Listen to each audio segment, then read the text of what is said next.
Hey guys, it's Gail with Everything Nash here with the amazing Karen Waldrup. So good to see you. Good to see you too. I got the blue going on today. with pockets. I need everybody to see that I have pockets. That's important to know. Yes. But that's not what we're going to talk about. We're going to talk about you.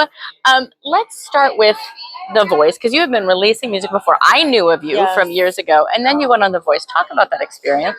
Oh my gosh, The Voice was a whirlwind. It was amazing. I'm sure you've talked to other artists that have gotten the experience. It was such a great experience. Like, I learned so much, and that's the biggest thing. It's like when you go do something like that, you're walking into it completely like clueless of what's going to go on or how things are going to go down or what songs you're going to sing or what you're going to wear. You have no idea.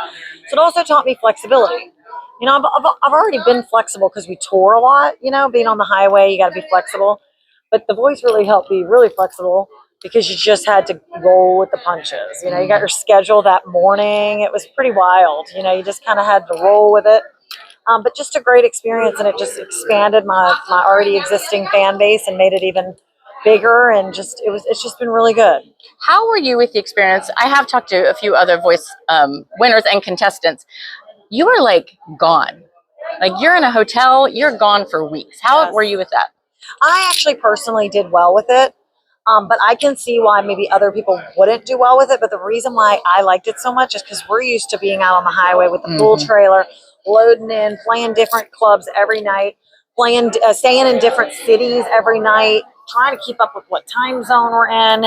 So for me, it was a big, huge relief to be in the same room where I could line up my garments and put my makeup out and just be still.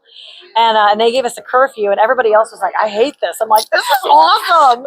Yes, because on the road, we might be out until midnight or 1 o'clock in the morning. So to have to be in your room by 10 o'clock, okay, sign me up. I would like that curfew. I'm like, let's go. I was in bed early. It was just fabulous. Doing my skincare.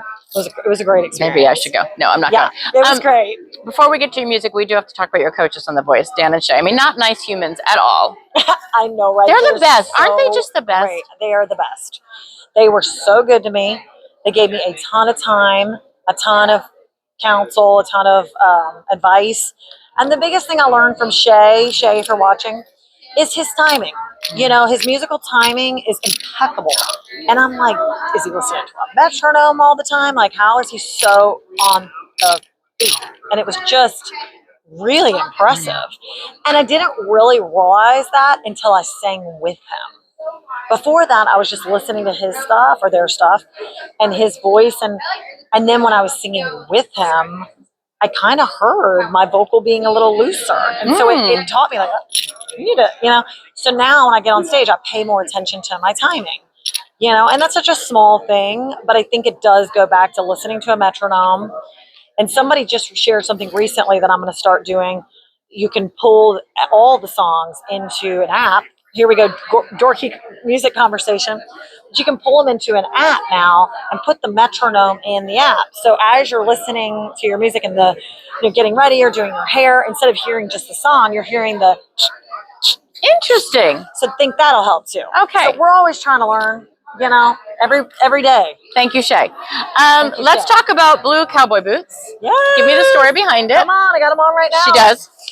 Blue Cowboy Boots is a really fun, light, feel-good, kicking song, and we wanted a summer kickoff song. We wanted a song that really fired people up, whether they're out on the boat in the sunshine or whether they're having family over, if they're driving around in their Mustang.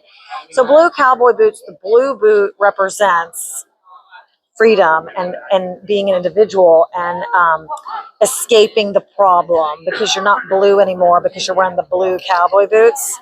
So the blue cowboy boot is meant to like represent having fun and saying, no, you're not going to treat me like that. I'm going to go dance in these boots and have a great time. Yes, she is. So that's really all it is. People are like, oh, can you tell me about it? I'm like, well, it doesn't take long. It's a song about boots and about having fun and about being free and being expressive. And me as a musician, I had a pair of blue cowboy boots. I wore them all over. And I noticed that out of everything I've ever owned, I got more compliments on the blue cowboy boot of anything I've ever owned. So I'm like, there's probably something special about these boots. So then my co-writer and I, Ed Hill, wrote Blue Cowboy Boots. He's incredible. He's had so many hits. A few. Said a few. A few. So he's a mentor to me, a co-writer with me, and also he came up in the honky tonk world. I came up in the honky tonk world. So we had a lot of words that we were able to pull and to describe the feeling of dancing on a dance floor, and a tall drink of water might take a shine to me. I mean, you got to play at honky tonks to get those lyrics, right? And this is on an upcoming album. Yes. So these days, or at least for me, we released Louisiana Hurricane, then we released Fix It, then we released Blue Cowboy Boots. So once we do 6 or 8, then we will put it into a record. So we're slowly releasing the record. We heard it here. So when you were on The Voice, when you got off, you were top 5. Yes. Were you good with that? I was disappointed. Okay. I wanted to win. I'm not going to lie. Okay.